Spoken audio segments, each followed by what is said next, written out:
ഇപ്പോൾ ദൃശ്യങ്ങൾ കാണാം എന്ന് പ്രതീക്ഷിക്കുന്ന ആര്യ, ഈ വടം ഉപയോഗിച്ചുകൊണ്ട്, ക്രെയിനിൻ്റെ വടം ഉപയോഗിച്ചുകൊണ്ട് ഇപ്പോൾ ഈ ലോറിയുടെ ക്യാബിൻ ഭാഗം പതുക്കെ പതുക്കെ മുകളിലേക്ക് ഉയർത്തിക്കൊണ്ടിരിക്കുകയാണ്. ഏതായാലും അത് രണ്ട് ക്രെയിനുകൾ ഉപയോഗിച്ചാണ് ഇതിപ്പോൾ മുകളിലേക്ക് കയറ്റിക്കൊണ്ടിരിക്കുന്നത്. ആ നടപടികളാണ് പുരോഗമിച്ചു കൊണ്ടിരിക്കുന്നത്. ഏതായാലും ശ്രമകരമായിട്ടുള്ള ജോലിയാണെന്നുള്ള കാര്യത്തിൽ സംശയമില്ല. അതിന് പ്രധാന കാരണം ഈ ടെറൈൻ എന്നുള്ളത് അങ്ങനെയാണ്. അതായത് ഈ മണ്ണ് ഇടിഞ്ഞ് വീണ് കിടക്കുന്ന ഒരു പ്രദേശത്ത് കൂടെ വേണം ഇത് വലിച്ച് മുകളിലേക്ക് കയറ്റാൻ.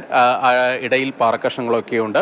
അതുകൊണ്ട് തന്നെ വളരെ ശ്രമകരമായി തന്നെ വേണം ഇത് മുകളിലേക്ക് കയറ്റാൻ. ആ ദൃശ്യങ്ങളാണ് ഇപ്പോൾ തത്സമയം കാണുന്നത്. ആ ക്യാബിൻ ഏതായാലും കരയിലേക്ക് എത്തിച്ചു കഴിഞ്ഞു. അതിനുശേഷം ഇനി ഇത് ഈ റോഡിന് സമീപത്തേക്ക് ഈ പുഴയോരത്തുനിന്ന് മുകളിലേക്ക് കയറ്റണം. അതിനുള്ള നടപടികൾ ഇപ്പോൾ പുരോഗമിക്കുകയാണ്. ഏതായാലും ആ പരിപാടികൾ ഇപ്പോൾ വളരെ വേഗത്തിൽ തന്നെ, പ്രത്യേകിച്ച് ഇരുട്ട് വീണ് തുടങ്ങി. ഇരുട്ട് വീണാൽ തന്നെ വലിയ പ്രതിസന്ധികൾ സൃഷ്ടിക്കുകയും ചെയ്യും. ഏതായാലും ആ നടപടികൾ ഇപ്പോൾ പുരോഗമിച്ചുകൊണ്ട് ഇരിക്കുകയാണ്. നിലവിൽ ഏതായാലും ശ്രീധരനിലേക്ക് മടങ്ങി വരാം. നമുക്ക് ആ ദൃശ്യങ്ങൾ കാണാൻ കഴിയുന്നുണ്ട്. രണ്ട് വടം ഉപയോഗിച്ച് അർജുന്റെ ലോറി കരക്കെത്തിക്കാനുള്ള ശ്രമങ്ങൾ നടന്നുകൊണ്ടിരിക്കുകയാണ്. അല്പസമയത്തിനകം തന്നെ അത് പൂർണ്ണമായും ഇങ്ങോട്ടേക്ക് മറുകരയിലേക്ക് എത്തിക്കാൻ കഴിയും. ഞാൻ കോഴിക്കോട് കണ്ണാടിക്കലിലേക്ക് പോവുകയാണ്. KV രാഹുൽ ഉണ്ട്. കണ്ണാടിക്കലാണ് അർജുന്റെ വീട്. ആ കുടുംബം ഇപ്പൊ കേരളത്തിൽ എല്ലാവർക്കും, അഞ്ജുവിനെയും അർജുന്റെ അച്ഛനെയും ഭാര്യയും സഹോദരിയും ഒക്കെ നമുക്ക് എല്ലാവർക്കും പരിചിതരാണ്. ഇന്ന് രാഹുൽ, അവർ പറഞ്ഞൊരു കാര്യമുണ്ട്, മകനില്ല, അർജുൻ ഇല്ല എന്നുള്ള യാഥാർത്ഥ്യം അവർ ഉൾക്കൊണ്ടു കഴിഞ്ഞു. പക്ഷേ എന്തെങ്കിലും ഒന്ന് ബാക്കി ഉണ്ടാകും, ഞങ്ങളുടെ മകനെ പറ്റി അറിയാൻ, എന്തു പറ്റി അവനെന്നറിയാൻ. അതുമാത്രമാണ് അവർ എപ്പോഴും കരഞ്ഞുകൊണ്ട് പറഞ്ഞിരുന്നത്. അവരുടെ ആ കരച്ചിലിന് കൂടി, കരഞ്ഞ് അവർ ചോദിച്ച ചോദ്യത്തിന് കൂടി ഇന്ന് ഉത്തരം കിട്ടിയിരിക്കുകയാണ്. ഇപ്പൊ ജിതിനോടൊക്കെ സംസാരിക്കുമ്പോൾ കുടുംബത്തോട് കാര്യങ്ങൾ പറയാനൊക്കെ വലിയ പ്രയാസപ്പെടുന്നുണ്ടായിരുന്നു.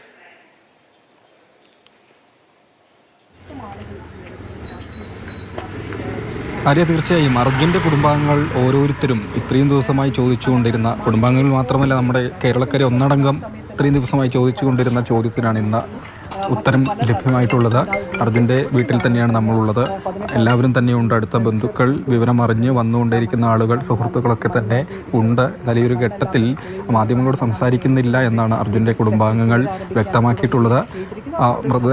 ലഭിച്ച മൃതദേഹ ഭാഗങ്ങൾക്ക് പരിശോധനകളൊക്കെ ബാക്കിയുണ്ട് എങ്കിൽ തന്നെയും അത് അർജുൻ്റേതാണെന്ന് ഏറെക്കുറെ മാനസികമായി ഉറപ്പിച്ചു കഴിഞ്ഞു കുടുംബം എന്ന് തന്നെയാണ്. സംസ്കാരം നടത്തുന്നതിനടക്കമുള്ള കാര്യങ്ങളാണ് വീട്ടിൽ ഓരോന്നായി നടത്തിക്കൊണ്ടേയിരിക്കുന്നത്. കൂടുതൽ ഞാൻ ഈ പറഞ്ഞതുപോലെ തന്നെ അതിവൈകാരികമായ നിമിഷങ്ങളാണ് വീട്ടിലുള്ളത്. ഇത്രയും ദിവസം ആയെങ്കിൽ തന്നെയും അവർ കാത്തിരുന്നത് അർജുനെ കണ്ടെത്തുന്നതിന് വേണ്ടിയാണ്. ഇപ്പോൾ ഏതായാലും ഒരു ഭാഗം എന്ന രീതിയിൽ മാത്രമാണ് കണ്ടെത്താൻ കഴിഞ്ഞിട്ടുള്ളത് തന്നെയും.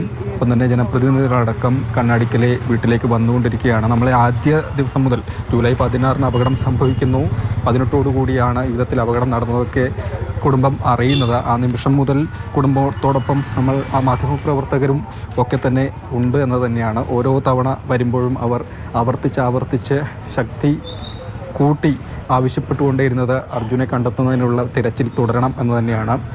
ആദ്യ ദിവസങ്ങളിൽ കാലാവസ്ഥ വളരെ പ്രതികൂലമായി വന്നു. തിരച്ചിൽ ഒന്നാം ഘട്ടം അവസാനിപ്പിക്കേണ്ടതായി വന്നു. പിന്നീട് രണ്ടാം ഘട്ടം തുടങ്ങിയപ്പോഴും കണ്ടെത്താൻ കഴിഞ്ഞിരുന്നില്ല.